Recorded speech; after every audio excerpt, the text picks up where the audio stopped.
Assalamualaikum warahmatullahi wabarakatuh. Pemirsa, untuk kesempatan hari ini kita akan temui narasumber yang sama yang akan membahas tentang pesugihan dan rangkaiannya. Pak Dukun, ya, kalau suami begini itu pertama silaturahmi. alhamdulillah. Nah, kedua itu hasil nyuwun sarono. Sarono untuk biar kerjanya lancar, dagang lancar, dipercaya orang, begitu, biar nggak hidup susah, kan gitu. Mungkin ada sarono atau sarana yang bisa saya pergunakan untuk biar kaya, sugih, duit kekayaan harta benda yang akeh.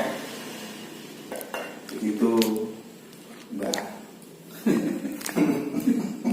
Lah ini mau begini, kalau kayak gitu jangan nanggung-nanggung. Kalian sampai cari pesugihan. Cari pesugihan zaman sekarang itu kan mudah. Dan pesugihan yang zaman sekarang itu nggak seperti dulu ya. Kalau pesugihan orang dulu itu kan yang ditumbalkan. Itu tempo dulu ya. Itu keluarganya nggak bisa menumbalkan orang lain. Nah, kalau zaman sekarang ini zaman berkembang, nah, para setan juga mengikuti teknologi. Bagaimana agar manusia itu sama-sama tersesat. Nah, dengan cara cari pesugihan, menumbalkan orang lain. Tapi sebelum sampai melangkah ke arah itu, pikir dulu. Itu misalkan sampai itu jalani itu ya sampai bisa kaya, tapi sebenarnya hakikatnya itu kekayaan tersebut adalah menyedot rezeki anak dan keturunan sampean. Itu dipikir masa-masa, dipikir matang-matang. Tidak ada ya, sampean boleh amati dimanapun lah, tidak ada orang cari pesugihan itu anaknya hidupnya istrinya tentram enak, gak ada. itu naiknya pada mobil, semuanya tingkat apa itu. Jangan mencari pesugihan. Itu sebenarnya bagaimana itu? Kalau cari pesugihan gimana saya nggak tahu, karena saya juga nggak kaya dan saya nggak mencari pesugihan. Tapi saya tahu bahwa orang yang mencari pesugihan itu ada konsekuensinya, anak cucunya pasti bermasalah.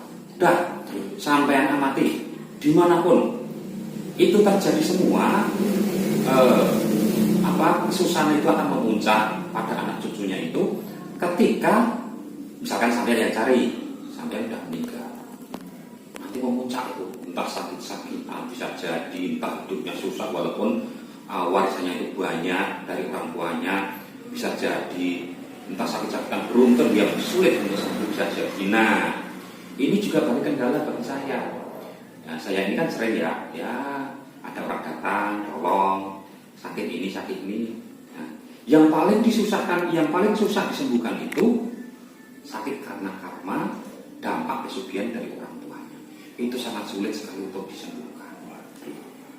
Karena seperti itu resikonya ya nggak berani saya.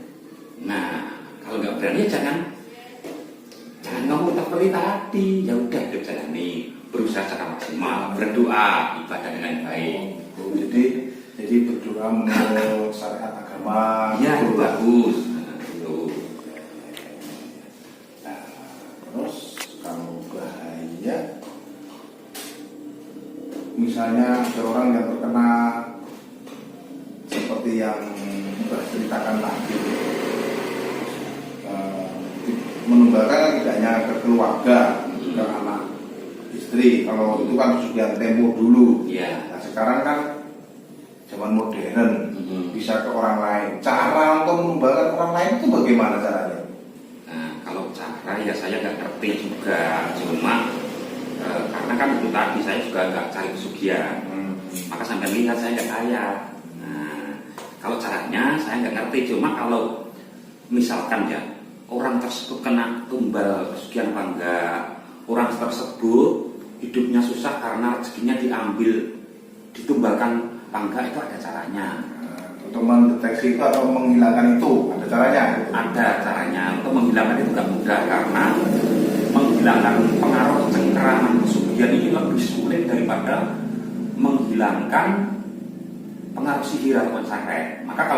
buka ya di dunia maya ini, kayaknya belum ada yang membahas tuntas bagaimana melepaskan cengkraman pesugihan ini. Belum ada. Kalau coba tapi coba sampean browsing ya di YouTube cuman coba cari ada enggak, tapi sepanjang yang saya tonton itu belum ada, karena memang sangat sulit sekali untuk melepaskan dari cengkraman pesugihan itu yang pertama. Yang kedua, saya berulang kali menangani orang-orang yang dalam kena cengkraman pesugihan itu. Sebelum saya tangani, biasanya saya tanya, pernah berusaha kemana, pernah ikhtiar kemana, itu saya tanya. Nah, mereka ada yang mengatakan ikut ruqyah massal. Nah, mereka bilang, orang lain dulu yang begini-begini, kok saya nggak apa-apa. Reaksi juga tidak, ngantuk pun juga nggak apa-apa. Dan kebelakangnya tidak ada dampak perbaikannya. Nah, secara ekonomi atau secara kesehatan. Baik secara kesehatan ataupun ekonomi ya tergantung orangnya. Ya kesini kan banyak, ada yang sakit-sakitan begini, ada yang hidupnya susah begitu. Terus kalau saya kan istilahnya karena udah lama mempelajari kayak gitu ya sekitar 7 tahun, jadi saya ngertinya itu bukan di terawang, ketahuan kok. Ketahuan dari obrolan itu nanti ketahuan bahwa orang ini kena tumbal. Nah, setelah saya ketahuan, saya bilang sampai kena tumbal. Nah, terus dia cerita juga, kalau saya kena tumbal, kenapa saya dulu ikut ruqyah berulang kali nggak apa-apa. Nah, disinilah titik bedanya antara gangguan gaib pesugihan dan gangguan gaib santet ataupun gangguan jin. Memang beda. Gangguan pesugihan tingkatnya lebih sulit untuk mengatasi. Terus mengatasinya itu perlu waktu atau bagaimana? Terus mungkin ada cara-cara atau apa gitu? Mohon penjelasannya, Mbak. Kalau cara untuk mengatasi ini sekali lagi tidak gampang. Ya mungkin kalau dijelaskan itu panjang sekali. Poin-poinnya aja. Sekarang gini aja, mendeteksi ya. Jadi kadang begini ya, dalam sebuah obrolan, baik itu di media sosial ataupun di dunia nyata, kadang ada orang curhat, saya begini, intinya kesulitan rezeki misalnya ya, usaha apapun jatuh, padahal usaha udah maksimal, doa juga sudah, kerjanya udah keras tapi selalu jatuh, buka usaha lagi jatuh lagi, terus ada dia itu menduga apakah saya ini kena gangguan gaib. Nah, ditanggapi oleh temannya ataupun dikomentari, jangan percaya kayak gitu-gituan, berpositif thinking aja. Nggak usah percaya kayak gituan. Kalau kamu percaya kayak gitu, otomatis kamu kayak gitu. Nah, hal ini tidak seperti itu sebenarnya. Walaupun tidak percaya sekalipun, kalau orang sudah terkena cengkraman pesugihan, itu ya istilahnya membuang rasa tidak percayanya itu dibuang semua, ya tetap cengkram. Nah, itu maka untuk membuka ya istilahnya itu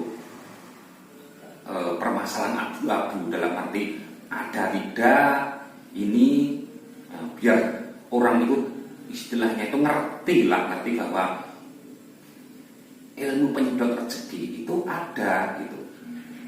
Cuma ini enggak untuk membuktikan ada dan tidaknya itu, kalau orang-orang yang mungkin mempunyai kepekaan batin tahu ya, tapi kalau orang awam itu kan tidak semua tahu caranya bagaimana untuk mengetahui begitu kan. Iya. Kebanyakan kan nggak tahu. Maka karena faktor tidak tahunya itu, mereka memainkan logika untung-untungan ya, contohnya seperti tadi memberikan masukan, nggak usah percaya, itu kan kesimpulan logika dia karena dia belum mempelajari. Nah, begitu. Terus itu penanganannya secara simpel belum ya? Belum dijabarkan. Panjang. Ya. Terus sekarang ini orang yang udah usaha, ini salah satu contoh ya. Orang udah usaha, dia merangkak dari kecil, terus orang tinggi sampai udah mempunyai PT ibaratnya kan gitu. Udah mempunyai PT, kok dia jatuh terus. Nah, padahal di luar kegemaran dia itu kan jarang ya main perempuan, judi atau apalah yang royal itu kan sebenarnya karakter dia waktu dia masih usaha itu nggak seperti itu, ibadahnya juga bagus, tekun. Tapi setelah itu kok kayak drastis kan gitu, drastis suka royal, main perempuan, atau judi atau apalah gitu. Nah, apakah ini juga karena pengaruh itu gitu? Padahal kalau dinilai orang, pantesan kamu main perempuan, sering karaokean seperti ini, pantas aja, wajar. Itu kamu bangkrut. Nah, apakah ini termasuk golongannya karena pesugihan juga, yang akhirnya juga habis gitu? Begitu ya? Iya. Begini. Jadi kalau saya masalah karaoke, masalah apa, royal, masalah gula-gula dan sebagainya itu saya tidak ngerti kan, karena itu bukan ranah wilayah saya, ranah pembahasan yang harus saya bahas, bukan. Ya saya nggak mau karena mesti banyak kesalahan, karena itu saya nggak ngerti ranah seperti itu. Cuma begini, dalam menghadapi kasus apapun biasanya saya cek dulu, dideteksi dulu. Misalkan ya sampean ataupun teman saya sampean datang, Mas, saya ini kok dulu sukses, kok hancur? Apa ada yang ganggu? Nah, begitu biasanya saya cek dulu dengan teliti. Ini ada gangguan gaib dalam diri dia enggak? Nah, seperti kemarin saya katakan bahwa gangguan gaib itu ada gangguan jin, ada gangguan sihir, ada gangguan pesugihan. Nah, orang yang datang tadi saya cek, ya, ibarat dalam dunia medis. Kayak dokter gitu, dicek dulu, didiagnosa dulu, ini apa yang terjadi gitu. Nah, kalau udah ketemu titik masalahnya, diagnosanya udah ada, oh ini titik masalahnya, baru saya kasih solusi gitu. Nah, saya punya cara untuk mendeteksi apakah seseorang itu terkena gangguan pesugihan yang dilancarkan orang lain, diserahkan orang lain, baik itu untuk khususnya yang berdampak menyedot rezeki sehingga hidupnya hancur, ekonominya sulit bangun dan sebagainya. Itu saya punya metodenya. Ya, boleh ditunjukkan metodenya? Ya boleh. Nah, itu semoga nanti metode ini bisa berguna bagi khalayak umum, sehingga khalayak umum itu tidak penuh tanda tanya, tidak istilahnya hal ini tidak tertutupi secara abu-abu ataupun samar, enggak. Jadi dengan jelas, misalkan ya ada seseorang, diri saya ini apakah ada gangguan pesugihan apa enggak, dia bisa melakukan secara mandiri untuk mendeteksi dengan cara-cara yang saya jelaskan ini tadi. Oh itu, ya. Bagus itu ya. Pengen ngerti enggak? Ya pengen lah. Ya saya mau nanti itu kan itu kan. Nah, pertama yang sampean siapkan sampai hari ini. Ini namanya kertas origami, beli di toko alat tulis paling 3.000 atau 4.000. Ini ya, seperti ini. Nah, ini kertas origami. Nah, isinya kertas origami ini banyak. Cuma sampean pilih warna yang kuning. Nah, yang kuning seperti ini. Pilih yang kuning ya. Nah, ini banyak, ini nggak pakai. Ini nanti sebenarnya di balik warna-warnanya ada manfaatnya yang berbeda-beda. Tapi untuk saat ini kita bahas tentang yang warna kuning ini untuk mendeteksi apakah rezeki seseorang itu tersedot oleh orang yang punya pesugihan. Nah, pertama siapkan ini dulu ya, Kertas origami warna kuning. Ya. Lalu buka Al-Quran surat Al-An'am ayat 59. Ya, Al-An'am 59. Nah, surat Al-An'am 59. Nah, sampai nanti tulisan Arabnya itu sampai tulis di sini. Kalau ditulis seperti ini ya, seperti ini. Nah, seperti ini surat Al-An'am ayat 59. Nah, setelah ditulis ya, caranya setelah ditulis ini sampean boleh pakai sampean olesi minyak wangi. Di sini olesinya. Nah, pakai minyak wangi yang non alkohol itu. Nah, boleh pakai minyak wangi, boleh pakai dupa. Nah, dupa ini. Nah, dupanya memang bukan diginikan, tapi dibakar, dinyalakan. Nah, dupanya dinyalakan. Niatnya bagaimana? Pokoknya dibakar gitu aja lah. Tar.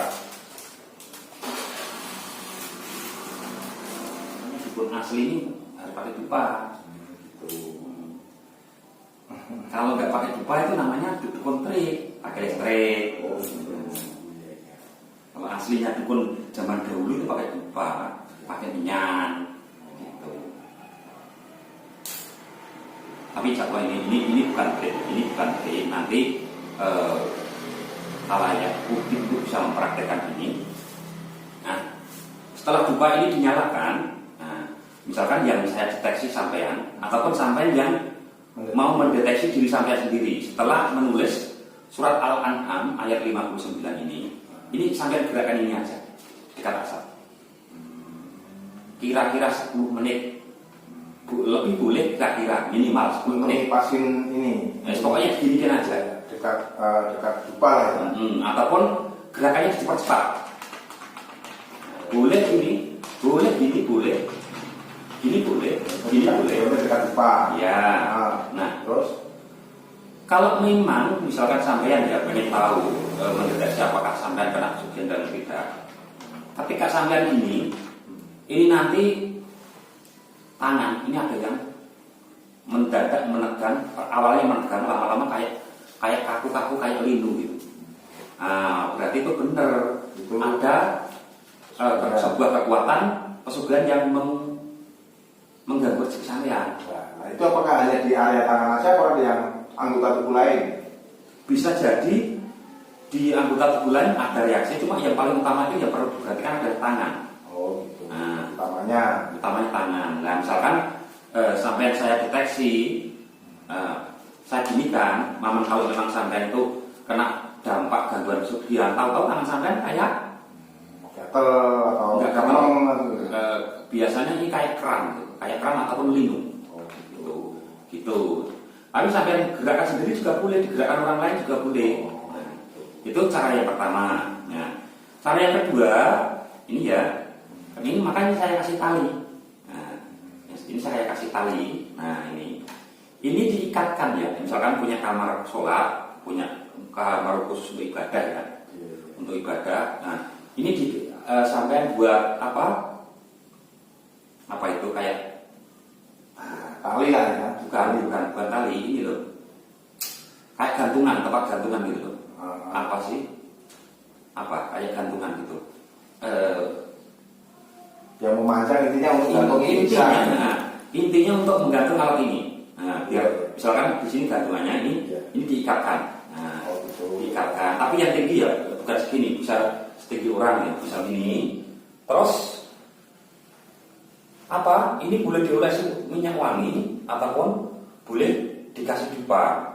Nah, usahakan ini bisa bergerak-gerak ini juga diam. Nah, bisa gerak-gerak dengan gini lah. Nah, untuk bergerak-gerak begini, ini boleh angin yang dari luar meniup. Kalau memang tidak ada ruangnya terlalu tertutup, boleh dibantu kipas angin. Nah, dikipasi angin lah, kipas angin dinyalakan biar ini bergerak. Nah, tapi jangan lupa di sini di dekatnya ini harus ada dupa dan ada minyak wangi. Nah, jadi kuncinya alat ini berfungsi untuk mendeteksi itu satu ketika ada gerakan, baik itu digerakkan sendiri ataupun digerakkan oleh angin alam ataupun digerakkan oleh kipas angin, sama aja. Kunci yang kedua selain gerakan harus ada wewangian. Wewangian itu boleh dipilih itu dupa, boleh dipilih itu minyak wangi. Nah, ketika ini sudah dikasih wewangian, misalkan dibakar dupa atau minyak wangi, lalu ada gerakan angin, terus misalkan ada orang yang terkena gangguan pesugihan ya, yang terutama yang diganggu rezekinya. Misalkan kamar sholat ya lebih baik sambil dikir di situ, dikiram, apalagi dia mau sambil mengamalkan ayat ini, surat Al-An'am 59. Nah, ini nanti akan sangat terasa sekali ya. Kalau memang dia itu kena ilmu pesugihan yang pertama yang diganggu rezekinya, sangat terasa sekali. Mungkin tangannya kejang, mungkin jari jempolnya itu rasanya sakit sekali mendadak, yang tadinya tidak, akan sangat terasa sekali. Terus itu setelah digantung diapakan, dan biarkan di situ aja. Ini selama dikasih pewangian, entah itu dupa entah minyak wangi, terus akan menetralkan pengaruh gangguan rezeki dari pesugihan. Misalkan dikasih dupa pagi sekali boleh, malam mau wiritan kita mau sholat malam sambil mengharumkan ruangan itu kita bakar dupa, terus atau pakai minyak wangi, ini dikasih minyak wangi boleh. Nah itu biarkan di tempat itu terus, nggak usah dilepas, biar ini tetap bekerja, sebagai sarana untuk menetralkan gangguan penyedotan rezeki yang dilakukan oleh para pelaku pesugihan, begitu ya. Nah itu biar terus bekerja. Ya itu tadi saya ulang sekali lagi, kuncinya itu ini bekerja ketika ada wewangian, dan ada wangian itu boleh pilih minyak wangi, boleh asap dupa yang wangi, begitu. Nah, sambil ada gerakan. Nah, kalau kita menggerakkan diri kan capek. Nah, makanya kita gantung di tempat gantungan kamar pribadi atau kamar sholat, biar digerakkan oleh angin ataupun kita bantu dengan kipas angin. Nah, gitu. Misalkan ada yang penasaran, apa saya ini diganggu rezeki saya ya oleh kekuatan orang lain, entah itu gaib, entah itu sihir. Nah, bisa dideteksi dengan cara seperti ini tadi. Sebenarnya itu ada gangguan, tapi juga tidak gangguan gaib itu tidak ada, juga tidak. Gangguan gaib itu ada, gitu. Maka untuk memastikan itu semua, orang ini benar-benar diganggu apa tidak, perlu dideteksi dengan detail dan teliti. Tidak hanya di logika saja, tidak asal-asal ditebak-tebak saja, tidak hanya disimpulkan dengan akal saja, tidak, perlu dideteksi dengan kejelian. Hasil deteksinya nanti bagaimana, begitu. Monggo, apalagi ini ada pertanyaan, ini hanya untuk pesugihan apakah sihir juga bisa? Ini sihir bisa yang berkaitan dengan kesulitan rezeki. Oh, yang katanya rezeki. Nah, ini banyak rahasianya surat Al-An'am ya, Al-An'am 59 ini. Cuma ini ada riyadhahnya, mungkin ya nggak sekarang lah saya jelaskan tentang riyadhahnya ini. Ini ada riyadhahnya, ini ada 3 tahap untuk riyadhah lah. Kalau orang-orang dulu itu ada lagunya. Ya.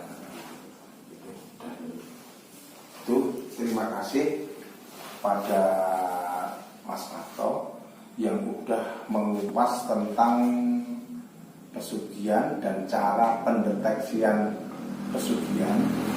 Semoga bermanfaat buat orang yang mempertanyakan dirinya sendiri, bisa mengecek sendiri dengan metode dan cara-cara yang sudah dijabarkan di ulasan Mas Marto tadi.